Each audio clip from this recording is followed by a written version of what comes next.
నమస్తే అండి. పంచాఖండ విల్లు వ్లాగ్స్ ఛానల్కి స్వాగతం. పంచారామ క్షేత్రమైన ద్రాక్షారామానికి చుట్టూ ఉన్న నక్షత్రపాద శివాలయాల సిరీస్లో భాగంగా ఈరోజు మనం ద్రాక్షారామానికి ఆగ్నేయ దిశగా సుమారు ఒక 15 కిలోమీటర్ల దూరంలో ఇంజరం క్షేత్రంలో ఉన్న శివాలయం చూద్దామండి. ఇక్కడ స్వామివారు శ్రీ ఉమా సమేత శ్రీ కృపేశ్వర స్వామివారు అనమాట.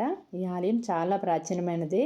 గోల్కొండ సంస్థానానికి చెందిన తానిషాక చక్రవర్తి పరిపాలనలో మంత్రులుగా పనిచేసిన అన్నదమ్ములు అక్కన్న మాదనలు ఈ శివాలయాన్ని అప్పట్లో నిర్మించినట్టుగా చెప్తూ ఉంటారు. ఆలయం శిథిలమవడంతో మళ్ళీ గ్రామస్తులందరూ కలిసి కొత్త శివాలయాన్ని నిర్మించుకుని పాత శివలింగాన్ని మళ్ళీ పునఃప్రతిష్ఠ చేశారనమాట. ఈ ఇంజరం క్షేత్రంలోని ఆలయం భరణి నక్షత్రం 2వ పాదానికి సంబంధించిన ఆలయం అనమాట. ఈ శివలింగాన్ని శ్రీ కృపేశ్వరలింగంగా కొలుస్తారు. స్వామివారి కడం భాగంలో శ్రీ ఉమాదేవి కొలువుతీరుంటారు.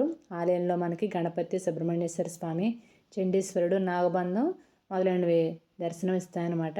ఆలయ ప్రాంగణంలో నవగ్రహ మండపము, ఆంజనేయ స్వామి కూడా మనకి దర్శనమిస్తారు.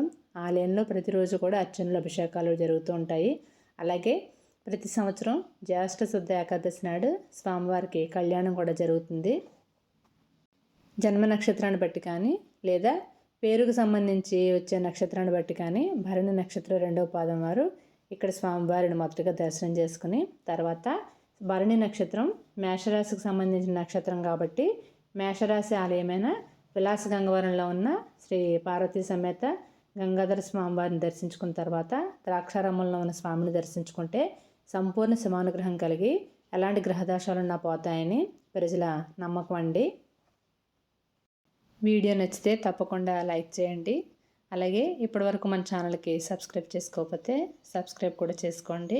ప్రతిరోజు ఒక వీడియోతో మీ ముందుకు వస్తూ ఉంటానండి. రేపు సాయంత్రం మళ్ళీ 6:15 మరో కొత్త శివాలయాన్ని మనం దర్శనం చేసుకుందామండి. నమస్తే.